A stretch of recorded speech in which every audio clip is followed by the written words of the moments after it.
ভিজে একদম দাঁড়ানোর জায়গাও সুযোগ পেলাম না, পুরো ভিজে গেছি। এই অবস্থায় এখন আমরা রয়েছি সিলিন্দাতে।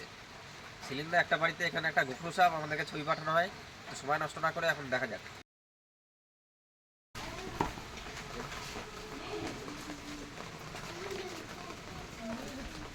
কোশ্চেনই না, প্রদর্শনী।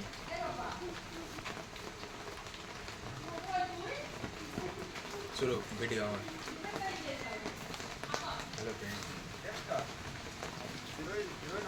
তুই কিন্তু এদিকে আয় তাড়াতাড়ি, এখন কিন্তু প্রদর্শনী করতে গেলে তুই একদম শিকার।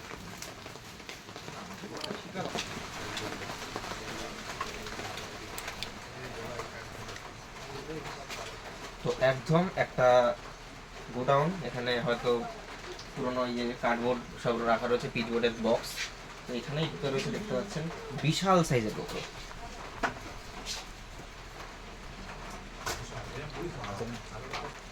একদম একদম প্রাপ্তবয়স্ক বুড়ো গোখরো।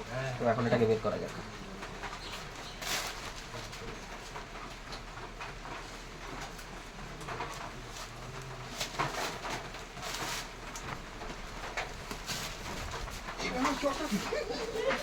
সাইজ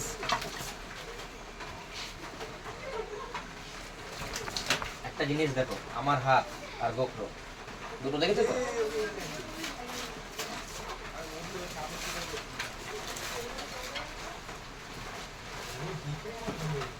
সাইজটা দেখ, এখনো বের করতে পারি না সেরকম সাইজ। আহ কি সাইজ, সাইজ বহু বছর বাদে এত বড়, বহু বছর বাইরে বাইরে।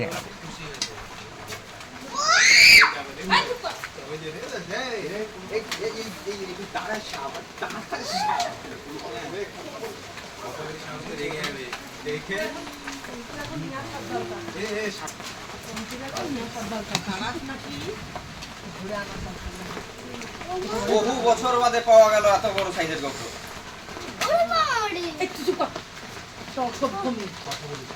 দেখে নিও, আমার পাশে ছিল, আমি তাই ভাবছি। আরে ও খোলস চেঞ্জ করছে বলে তোর কিছু বলেনি।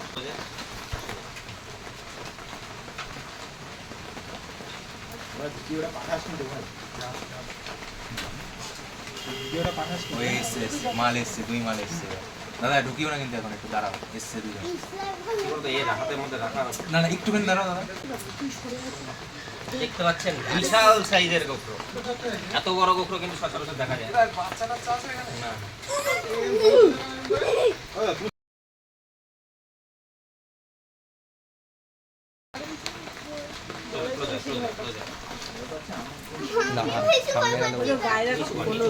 মালটা দে। আমি আর ওই ঘরে যাচ্ছি। আপনারা কথা বলবেন না। বল বলে তোলে না, ওইটা কথা বলবেন না আপনারা। ওর উপরে ওই যে বিষ মনে হচ্ছে, ওই এইখানে মানে এতক্ষণ বসে থাকার কারণ কি? খোলস চেঞ্জ করছে, চুপ কর। হ্যাঁ, আপনারা কথা বলবেন না, আমি এটা প্যাক করে নিয়ে সব তুই সাপটা ছেড়ে দিয়েছিস কেন এরকম? তো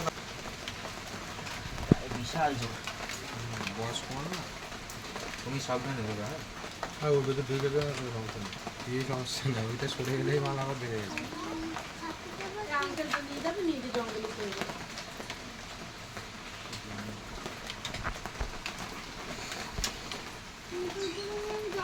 আলাদা জায়গাদের থেকে ওই যে বড় বড় থেকেও বড়।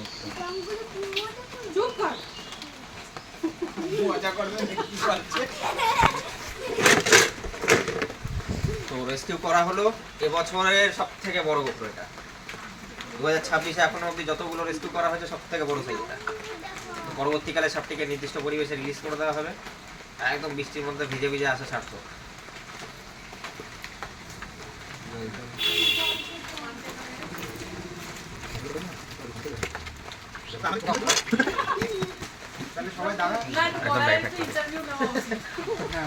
দেখেছিল কে?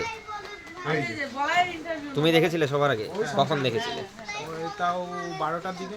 12টার দিকে। এই ঘরে কি পরিষ্কার করার কাজ চলছিল নাকি? হ্যাঁ হ্যাঁ আচ্ছা, তারপর কার্বলিক দেওয়া হয়েছে। হ্যাঁ, কার্বলিক কার্বলিক অ্যাসিড আমাদের সাপের ক্ষেত্রে কোনো কাজ হয় না, ঠিক আছে?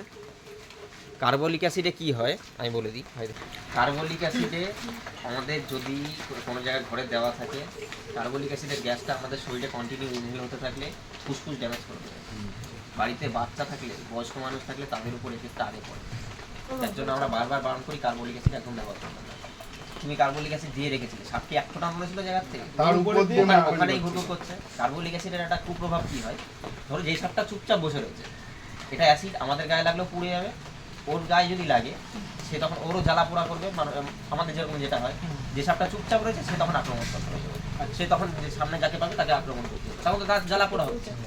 সেক্ষেত্রে কার্বলিক অ্যাসিডটা একদম ব্যবহার করো, কোনো কাজ হয় না। তোমরা দেওয়ার পরেও দেখলে সাপ ওখানেই ছিল, কোনো কাজ হলো না। এর পরিবর্তে কী করতে পারো, তোমাদের বাড়ির আশপাশ দিয়ে ব্লিচিং পাউডার ছড়িয়ে রাখতে পারো। বেঙ্গল কেমিক্যালের যে কালো কিনা যেটা হয় হসপিটালে ব্যবহার হয়, যেটা কড়া গন্ধ, সুগন্ধিটা না, ওটা ব্যবহার করতে পারো। কিছু ক্ষেত্রে কাজ হয়, কিছু ক্ষেত্রে সাপ সম্পূর্ণরূপে তাড়ানো যায়, কোনো কেমিক্যাল নেই। যদি আবার দেখা যায় ভয় লাগে। তোমরা দিন রাত কোনো ব্যাপার নেই, অর্ধেক রাতে কল করলে পরেও ঠিক কেউ না কেউ আসবে।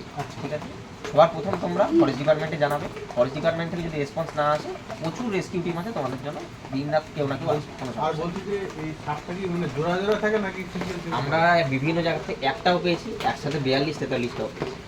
এই একটা মেয়ে সাপ তো ধরে হ্যাঁ, এর আশেপাশে নেই, আমরা যেগুলো দেখে দিলাম এখানে নেই।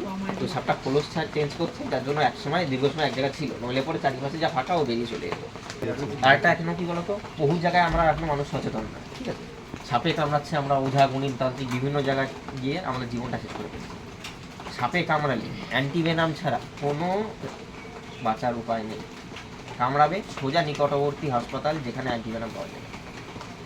আমরা কি করি, টিভি সিরিয়ালে দেখেছি, যে জায়গাটা কামড়েছে কেটে বীজ বের করার চেষ্টা, রক্ত বের করছি, চুষে বীজ বের করার চেষ্টা করছি, কষিয়ে বাঁধন দিচ্ছি, কিচ্ছু করা যাবে না। মেন একটাই কি, যে যাকে কামড়েছে সেই রুগীকে বলতে হবে হ্যাঁ তুমি হসপিটালে যাবে, তুমি ট্রিটমেন্ট হবে, তুমি সুস্থ হয়ে বাড়ি ফিরবে, তাকে আশ্বস্ত করতে হবে। মেন মানুষ মরে আতঙ্ক। এমনও দেখা গেছে জল ধরা কামড়েছে, পুকুর পাড়ে চান করতে গিয়ে সে মারা গেছে আতঙ্কে। মেন হচ্ছে মানুষ আতঙ্ক, তার জন্য তাকে একদম শান্ত রাখতে হবে, শান্ত রাখতে নিয়ে যেতে হবে হসপিটালে। বলছে তাই এখানকার একটু অ্যাড্রেসটা। এটা সিলিন্ডার খনি রাস্তা স্মার্ট পয়েন্টের পাশের থেকে একটুখানি ভিতরে। আচ্ছা, আর তোমার একটু আমার নাম বলাই বিশ্বাস।